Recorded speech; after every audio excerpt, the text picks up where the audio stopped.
Hola chicos, chicas, hoy vamos a seguir con termodinámica. En la parte uno habíamos visto un poco la introducción al modelo cinemático de la termodinámica y un poco cómo eso nos ayudaba a explicar muchas de las cosas que medimos cotidianamente, como temperatura y calor, en función de la explicación más microscópica de qué es lo que sucede adentro de los materiales. Ahora vamos a ver un par de cosas que son mucho más prácticas. Son otros fenómenos que se deben a temperatura y calor, pero son fenómenos que nos permiten hacer unas cuentitas simples y entender también otras de las cosas que vemos habitualmente relacionados con la temperatura. Una de ellas es algo que se llama expansión lineal y se debe a un experimento tiene muchos años y que hace mucho tiempo que se conoce esto, pero que en general, y está bueno pensar si hay excepciones, ahora más adelante vamos a volver a eso, pero en general cuando un objeto se calienta, se expande, se agranda, y cuando se enfría, se contrae. Eso lo podemos ver cotidianamente en muchas cosas. Para aquellos que sean de Tandil y hayan alguna vez cruzado el murallón del dique, quizás habrán visto que hay como separaciones, como agujeros, como zonas donde el dique está cortado. Y la razón de eso es que está pensado que si un día se calienta mucho el dique porque hace mucho calor, en pleno verano le da mucho el sol, el dique se va a expandir, se va a agrandar. Si no hubiera espacio entre las porciones, esa expansión, eso que se agranda, haría mucha presión sobre la construcción, sobre el material con el cual está construido el dique, y podría romperlo con el paso del tiempo. Es lo mismo que pasa en las vías del tren. Las vías, si uno las presta atención, cada cierto tramo hay un espacio en el medio y no están puestas pegados los tramos de la vía del tren. Y de nuevo, la idea es la misma. Queremos asegurarnos que si la vía se calienta, que se va a agrandar, haya espacio para el cual se tenga que agrandar. Quizás piense en el ejemplo que pasa cuando quizás a uno les ha pasado, cuando pongo una botella de algún líquido en el freezer y esa botella, el líquido se expande y a veces rompe la botella. Y parece ser que contradice lo que estamos diciendo ahora. Bueno, ahora vamos a ver concretamente eh, el ejemplo del agua, que es especial. Pero por lo pronto a esa expansión que llamamos lineal, que es cuando un objeto es largo y flaco, como si fuera una vara, como si fuera una vía de un tren. Cuando es así, podemos suponer que se va a expandir solamente en una única dirección y no en todas las direcciones como lo haría un objeto tridimensional típico. Eso nos permite simplificar un montón las ecuaciones y nos vamos a dedicar o vamos a ver y aprender solamente este tipo de expansiones, las expansiones lineales. Entonces yo les pregunto, ¿de qué creen que dependerá cuánto se expande un material? Supongamos que tenemos una vía de un tren, sigamos con el mismo ejemplo, que mide 1 metro. ¿Cuánto va a cambiar la longitud de la vía del tren? Bueno, primero esto que aparece acá, que es una letra griega llamada delta, delta mayúscula. Cada vez que vean esto, lo que quiere decir es cambio de lo que está a continuación. Y L acá implica longitud. Entonces yo quiero escribir matemáticamente cuál va a ser el cambio de la longitud, en este caso de la vía de un tren. Entonces, ¿de qué va a depender? Bueno, algo, quizás lo más obvio o lo primero que podemos pensar, es que va a depender de qué tan larga era la vía del tren inicialmente. No se va a agrandar lo mismo una vía que mida 1 metro que una que mida 100 metros. Entonces lo primero que aparece en esta ecuación es L0, la longitud inicial. Y es lineal, cuanto más grande es L0, más grande va a ser el cambio en longitud. Quizás no sea tan obvio, pero pensándolo un poco llegamos a esa conclusión, ¿no? Cuanto más grande va a ser la vía, más se va a agrandar. ¿De qué más va a depender? Bueno, lo siguiente que aparece es que no es lo mismo si yo a la vía la caliento 10 grados a que si la caliento 100 grados o 1000 grados. Entonces, el cambio de la longitud va a depender de la longitud inicial, pero también va a depender de cuánto cambió de la temperatura. Y de nuevo, cuanto más grande sea el cambio en temperatura, más grande va a ser el cambio en longitud, así que es una relación lineal. directamente lineal, directamente proporcional, quizás la han escuchado así. ¿Y va a depender algo más? Bueno, al principio uno podría pensar que no, pero hay algo que quizás no es tan obvio y es que no todos los materiales se expanden de la misma forma. Hay materiales que dado un mismo cambio de temperatura y una misma longitud inicial van a cambiar, van a expandirse más que otros. Y eso lo tenemos que meter adentro de la ecuación en la forma de algo. Y eso lo metemos en la forma de lo que llamamos un coeficiente, que este en particular se llama el coeficiente de expansión lineal. Y es una forma media complicada de decir que es un número que depende del material que estemos estudiando. Este número no va a ser el mismo si estamos hablando de una vía de cobre, que si hablamos de una vía de madera, que si hablamos de una vía de acero. Es un número que guarda, que mete la información de cuál es el material que estamos estudiando y cuya expansión estamos estudiando. ¿Qué unidades va a tener este número, este coeficiente raro que está acá? Recuerden que saber las unidades de algo nos permite asegurarnos que estamos haciendo bien la matemática si en algún momento la vamos a usar. Entonces, bueno, lo primero que puedo hacer es despejar este alfa L, este coeficiente de expansión lineal. Y para despejarlo lo paso para este lado. Mejor dicho, paso esto que está acá, el L0 por delta T, lo paso dividiendo. Acá, ¿no? Queda dividiendo acá abajo al delta L. Después lo acomodo, bueno, porque me gusta que quede a la izquierda del igual lo que estoy despejando. Pero básicamente lo que hago es paso esto que está multiplicando, lo paso dividiendo, esto que está multiplicando, lo paso dividiendo. Entonces me queda que alfa L, o sea, el coeficiente de expansión lineal, es el cambio en longitud dividido la longitud inicial por el cambio en temperatura. Entonces la unidad de esto tiene que ser la unidad de esto. Y yo sé las unidades de esto porque las sabemos la unidad de cada uno de estos componentes. La unidad, estos corchetes que está acá significan la unidad de. ¿En qué unidad mido lo que está dentro? La unidad del coeficiente lineal va a ser la unidad del cambio en longitud, que son metros, o centímetros, pero o kilómetros, pero una unidad de longitud, dividido la longitud inicial, que también va a tener una unidad de longitud, así que podemos poner metros de nuevo, por el cambio en temperatura, que generalmente lo medimos en grados. Pongamos en este ejemplo grados Celsius. Es lo que se suele usar en física. Entonces metros se simplifica con metros y me queda que la unidad de la coeficiente de expansión lineal es 1 sobre grados centígrados, que eso lo represento con un menos 1. Un número elevado a la menos 1 es lo mismo que decir 1 sobre ese número. Y es lo mismo grado Celsius que grado Kelvin. Lo van a encontrar de las dos formas a la unidad. ¿Por qué? Porque el tamaño de un grado Celsius es lo mismo que el tamaño de un grado Kelvin. Entonces puedo usar cualquiera de las dos. En ciencia generalmente usamos más Kelvin, pero pueden encontrar Celsius. Entonces bueno, acá les pongo como ejemplo. Quizás en algún momento podemos hacer, van a tener que hacer algún ejercicio que tenga esto. De todas formas, estos números se los van a dar. Pero para que tengan una idea de cuánto son estos coeficientes de expansión lineal. Fíjense que son muy chiquitos porque en general las expansiones no son muy grandes. Y esto de nuevo nos dice cuánto se expandiría en metros una barra de 1 metro de aluminio cuando cambia un grado. Así que vemos que es a la menos 6. Se expande muy poquito. Pero podemos ver, por ejemplo, que el aluminio se expande más que el cobre se expande más que el acero, y el agua es el que más se expande de estos que tenemos acá. Todos los materiales tienen un número diferente de coeficiente de expansión lineal.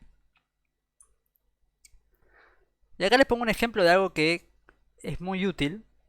Como vimos acá, bueno, no lo vimos, pero se los cuento.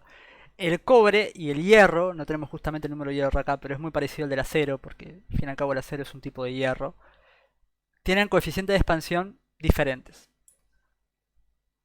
Entonces, si yo agarro dos barras, una de cobre y una de acero, como el coeficiente de expansión lineal de la de cobre es más grande que el coeficiente de expansión lineal de la de hierro, si yo le cambio la temperatura, supongamos que la cambio 10 grados, o un número, no importa, un número constante, pero cambio los dos en la misma temperatura, por ejemplo, 10 grados, el cobre se va a expandir más que el hierro. Eso es lo que nos dice el hecho de que tenga un coeficiente de expansión lineal más grande.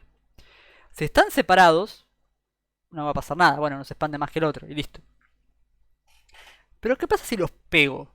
Si tengo dos barras pegadas, que no se pueden separar una de la otra, están bien pegadas, están soldadas. Bueno, cuando lo caliente, como el cobre se va a expandir más que el hierro, se van a doblar. Porque fíjense que al doblarse, como si esto fuera eh, la superficie de un círculo, cuanto más lejos está, más largo es. Entonces el doblarse permite que se mantengan juntos teniendo diferentes longitudes. Entonces el resultado de esto es que en lugar de expandirse linealmente, agrandarse en largo, si los uno, además de agrandarse en largo, se van a doblar. ¿Y esto para qué me sirve? Yo esto lo agarrara y lo sosteniera, lo agarrara por ejemplo de una pared, pero me sirve como un termómetro, porque esto es como una aguja que marca cuál es el cambio de temperatura, se puede usar así. Pero este es el principio de la llave térmica de electricidad. Capaz que alguna vez han escuchado la térmica.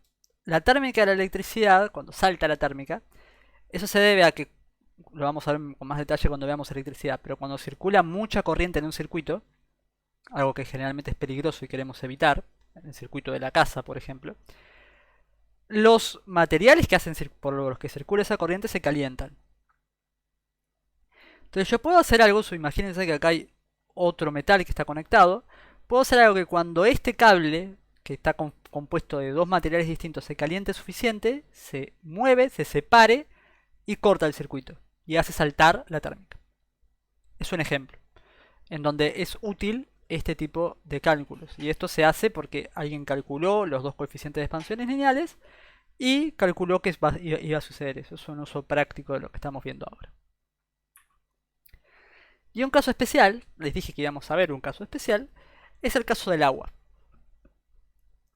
Como les dije, si ustedes ponen agua en el freezer, en una botella cerrada, guarda si lo van a hacer, porque lo que va a pasar es que se va a romper la botella probablemente. Y si es de vidrio, capaz que explote. ¿Por qué? Porque el agua adentro, cuando se congela, se expande. Que está en contradicción con lo que veíamos hasta ahora. Y eso se debe a que es un comportamiento especial del agua. El agua es una molécula muy particular, forma algo que se llama estructura cristalina. No vamos a ver en detalle eso, quizás lo vean en química. Pero el punto es que el volumen del agua, acá estaba graficando el volumen en función de temperatura, fíjense que si paso de 12 grados a 8 grados, se contrae como esperaría de, por ejemplo, el hierro. Si paso de 8 a 4, también. Pero entre 4 y 0 grados pasa lo opuesto. El agua entre 4 y 0 grados, a medida que se enfría, se expande un poquitito, no mucho. Y cuando pasa de 0 a menos 4 se expande mucho, cuando se congela se expande mucho. Eso de nuevo es por cómo se acomodan las moléculas de agua en las diferentes estructuras del agua, valga la redundancia, y del hielo. Es una característica especial del agua. Probablemente haya otros materiales que las tengan, pero es algo muy poco común. Y eso tiene una consecuencia muy, muy importante. Quizás no lo sepan, pero es intuitivo también. Cuando algo se expande y ocupa menos espacio, flota. O sea, ¿por qué flota una botella de agua vacía en el agua? En un lago, por ejemplo. Porque el espacio que ocupa esa botella de agua y lo que pesa esa botella de agua, o sea, esa botella de agua pesa menos que el agua que ocuparía esa botella. Eso es la razón del flotamiento, de por qué algo flota. Si yo ocupo menos que el agua que desplazo al meterme en el agua, voy a flotar. Si peso menos que el agua que desplazo, voy a flotar. Si peso más que el agua que desplazo, que el agua que ocuparía mi cuerpo si yo no estuviera ahí, me hundo. Por esa razón, algo pesado como un bloque de acero se hunde y algo liviano como una botella vacía flota. En agua o incluso en aire. Un globo aerostático lo que hace es calentar el aire. El aire caliente ocupa un poco más espacio que el aire frío, entonces la misma cantidad de aire pesa menos caliente que frío. Entonces lo embolso, lo meto en una bolsa grande y eso flota. O un globo de helio, el helio pesa menos que el aire, entonces flota. Entonces habitualmente lo que sucede es que, y también lo vamos a ver en la clase 3 de termodinámica, porque es una de las maneras en las cuales se transfiere el calor, Cuando el agua o el aire se calienta, va para arriba. El aire caliente va para arriba.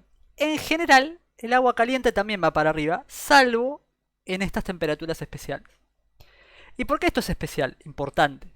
Porque si el agua caliente fuera siempre para arriba y el agua fría siempre para abajo, cuando yo congelo agua, el hielo se formaría en la parte de abajo de un lago, por ejemplo.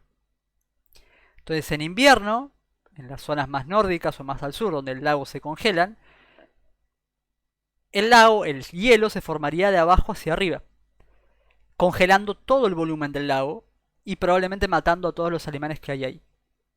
Sin embargo, en la realidad lo que pasa, como el agua a 0 grados es más densa que el agua a 4 grados, porque se contrae al enfriarse en este rango de temperaturas, el agua fría flota y el hielo se forma en la superficie, mientras que abajo sigue habiendo agua líquida. Y además, como el hielo es un excelente aislante que no deja escapar más calor, esa misma capa de hielo genera que el lago, por debajo de lo que está congelado, siga siendo líquido y los peces pueden seguir viviendo. Si les interesa la astronomía, pueden buscar una luna de Saturno, creo, ahora me confundo, creo que es de Saturno, si no es de Júpiter, que se llama Europa, igual que el continente. Es una luna que es muy grande, es más grande que nuestra luna, y se cree que está conformada de un enorme océano de agua y hielo. La superficie está completamente congelada, porque obviamente está muy lejos del Sol, está muy fría, pero como el agua tiene esta característica especial, se cree que es posible que debajo de esa capa enorme de hielo que hay en esta luna rodeando a un planeta tan lejano, haya agua. Y se cree que si hay agua podría haber vida. Si les gusta la astronomía, busquen eso de agua, de Europa, el agua de Europa, de la luna Europa. Bueno, de nuevo, otro caso especial. Otra cosa que nos interesa saber en cuanto a la dinámica de la temperatura es cuánto calor, o sea, cuánta energía calórica necesito transmitirle a un material o a una cierta cantidad de material para aumentar la temperatura. Parece una pregunta media rebuscada, pero vamos de nuevo. Supongamos que yo quiero aumentar 1 kilo de agua, la temperatura de 1 kilo de agua en 5 grados o en 10 grados. ¿Cuánta energía calórica tengo que darle a esa agua? Es otra cosa que se puede calcular. ¿Y de qué creen que depende? Bueno, la cantidad el cambio en la temperatura, de nuevo, delta T, el cambio en la temperatura, delta T, va a depender primero de cuánto calor le doy. Cuanta más energía calórica le doy a algo, a lo que sea, más se va a calentar. Esto de nuevo es directamente proporcional. También va a depender de qué tanta masa tiene ese objeto. Cuanto más grande sea el objeto que quiero calentar, más energía voy a tener que darle para aumentar la temperatura en cierta cantidad. O dicho de mejor forma, cuanto más grande sea un objeto, cuanto más masa tenga, menos se va a calentar para un dado calor. Entonces depende de la masa, pero depende inversamente proporcional de la masa. Por eso acá aparece dividiendo. Y de nuevo, va a depender, medio como en el caso de la expansión lineal, depende de los materiales. No es lo mismo para el agua que para el hierro que para el acero. Entonces aparece otro coeficiente que se llama Specific Heat Capacity, el coeficiente de capacidad calorífica específica. Esto específico viene porque depende de la masa, está dividido por la masa. Que lo que me dice es el calor requerido para aumentar en 1 grado 1 kilo de material. Y este C sub H, de nuevo es un número, es un coeficiente que yo pongo ahí para decirle a la matemática cómo se comporta un dado material. Y depende de cada material. Es la información del material que estoy buscando calcular. Vamos a hacer lo mismo que hicimos antes. Vamos a ver qué unidades tendría que tener este CH, este coeficiente de calor específico.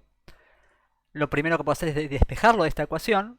Lo que puedo hacer es pasar el CH por este lado multiplicando y el delta T dividiendo.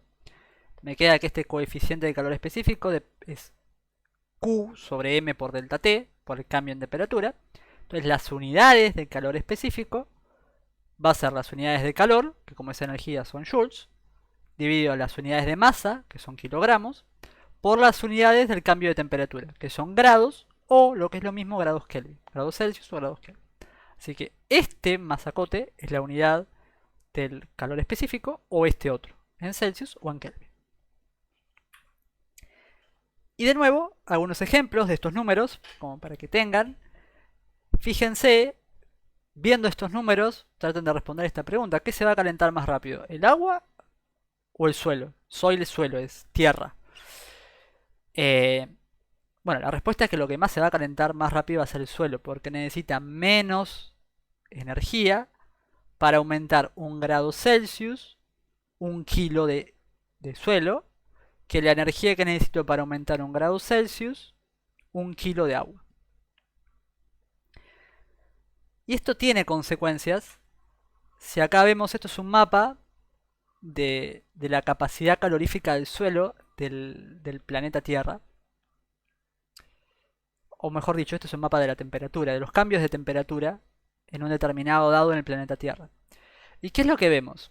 Que el agua en general, cuanto más rojo es, más cambia la temperatura. De verano a invierno, por ejemplo. El agua en general se cambia mucho menos la temperatura que el suelo. Miremos el desierto. Y cuanto más lejos estoy del agua, más cambia la temperatura entre invierno y verano o entre día y noche. Entonces esto lo que nos permite ver es qué tan útil es o cuál es el efecto que tiene el agua en las zonas costeras. El agua actúa como un templador, lo que hace es templar y reducir el cambio de temperatura de día a noche y de invierno a verano. Porque el agua acumula más calor y necesita más calor para cambiar la temperatura. Admite más calor cambiando menos la temperatura. Entonces lo que vemos es que en las costas la temperatura entre invierno y verano, entre noche y día, cambia menos que cuando estoy muy lejos del agua y cuando hay poca agua, como por ejemplo en un desierto. En un desierto la temperatura entre el invierno y el verano, la diferencia de temperatura es muy grande y entre noche y día es muy grande también. De nuevo, otro ejemplo de física aplicado al mundo en el cual vivimos. Y finalmente, habíamos visto cambio de estado. Entonces, otra pregunta que quizás podemos tratar de responder, y queremos aprender cómo responder, es cuánta energía necesito para, por ejemplo, derretir 1 kilo de hielo. O sea, hacer que 1 kilo de hielo sea 1 kilo de agua. O para convertir 1 kilo de agua en 1 kilo de vapor de agua. O de cualquier otro material, derretir 1 kilo de acero. Bueno, siguiendo el mismo ejemplo, no sé por qué se me fue. Siguiendo el mismo ejemplo, el calor requerido va a depender de la masa. Cuanto más agua tengo o más hielo tengo, más calor necesito para derretirlo. O sea, cuanto más masa, más masivo es el objeto, más calor necesito para hacerlo que cambie de estado. Por un coeficiente que se llama latent heat, calor latente, específico, porque depende también porque es por unidad de masa. Y acá cada material tiene más de un calor específico. Porque tenemos el calor específico de fusión, o sea, el calor específico para fusionar, para derretir, y el calor específico de vaporización, calor específico para pasar de líquido a gaseoso. De cada material. Este número depende de cada material y hay 2 para cada material. ¿Cuál va a ser las unidades de este calor específico, de este calor latente? Bueno, de nuevo, de espejo. Las mismas unidades para LF o LB. Lo que hago simplemente es pasar el M para la izquierda dividiendo. Entonces me queda que LF o LB es calor dividido masa. Entonces las unidades del calor latente, ya sea de fusión o de vaporización, es igual. Son joules dividido kilos. Las unidades de energía, de calor, dividido la unidad de masa. Bueno, más ejemplos. ¿Cuánto calor necesito para derretir 1 kilo de agua? 334 kilojoules. Kilo implica 1000. O sea, 334.000 joules. ¿Cuánto calor necesito para vaporizar 1 kilo de agua? 2264 kilojoules. Y bueno, para el nitrógeno y para el alcohol, insisto, todas las sustancias tienen un valor distinto de los calores latentes. Y para finalizar esta clase, un poco resumiendo todo esto, es cuál es el camino que recorre un material a medida que lo voy calentando. supongamos que es agua, pero puede ser cualquier otro material. Cuando está frío, es sólido. A medida que le voy agregando calor, sería bueno que esto se fuera. A medida que le voy agregando calor, la temperatura de este sólido, supongamos que es hielo, pero de nuevo puede ser cualquier otro material, va a ir aumentando. La pendiente a la cual va aumentando depende de la capacidad calorífica de ese material. Puede ir aumentando muy rápido o más despacio en función de la capacidad, del coeficiente de capacidad calorífica. Cuando llega el punto donde empieza a derretirse, todo el calor que yo le estoy dando al material no se usa en aumentar más la temperatura, sino que se usa en derretir ese material. Entonces va a haber una cierta cantidad de calor a medida que le voy dando calor, para este lado aumenta el calor que le estoy dando, en el cual el material se va a estar derritiendo. No va a estar aumentando de temperatura, se va a mantener en la misma temperatura, pero se va a estar derritiendo. ¿Cuánto? Y bueno, cuánto calor necesito para derretir depende de la del material que sea y de la cantidad de material que tenga. Una vez que se convierte todo en líquido, de nuevo, empieza a calentarse de nuevo, a una cierta velocidad. Y cuando llega al punto de ebullición, en el caso del agua 100 grados, de nuevo el calor ya no aumenta la temperatura y el calor se mantiene, la temperatura se mantiene constante y todo el calor se usa para convertir el líquido en gas. ¿Hasta cuándo? Hasta que todo el líquido se convirtió en gas. Y ahí de nuevo empieza a aumentar la temperatura.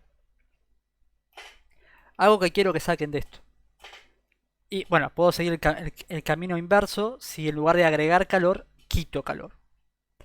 Pero algo importante que quiero que se queden de acá es que a medida que estoy haciendo un cambio de estado, pasando de sólido a líquido gaseoso, la temperatura de ese material no cambia, se mantiene constante. ¿Por qué es útil esto? Quizás quienes saben cocinar mejor que yo habrán oído escuchar el concepto de baño María. El baño María es poner algo, una sartén o una olla adentro de otra olla más grande, en el cual la olla más grande yo le pongo agua y caliento la olla más grande que tiene agua para que caliente a la olla más chica que adentro tiene, por ejemplo, chocolate. Se usa para fundir chocolate mucho. ¿Y por qué sirve esto? Porque si yo tengo agua en la olla más grande y le doy calor, lo pongo en la hornalla, cuando esa agua llega a 100 grados, voy a estar acá, no importa cuánto calor le ponga, mientras haya agua líquida, eso va a estar a 100 grados. Entonces es una forma de asegurarme de que lo que está dentro de la olla más chiquita, por ejemplo el chocolate que estoy derritiendo, va a estar solamente a 100 grados y no más. Y es mucho más fácil que tratar de mantener la hornalla a la temperatura adecuada para que esté a 100 grados. ¿Cuál es el peligro? El peligro es que si me quedo sin agua y todo se convierte en vapor, la temperatura va a volver a aumentar. Entonces se me va a quemar lo que tenga la hornalla chiquita. Entonces lo que tengo que asegurarme es que siga habiendo agua líquida. Nada, es otro ejemplo de uso práctico de este tipo de cosas. El baño María lo que hace es aprovechar que cuando algo está cambiando de estado, la temperatura se mantiene constante. Bueno, como siempre, las dudas que les vayan quedando, vayan anotándolas y las veremos en clase y repasaremos todos estos conceptos.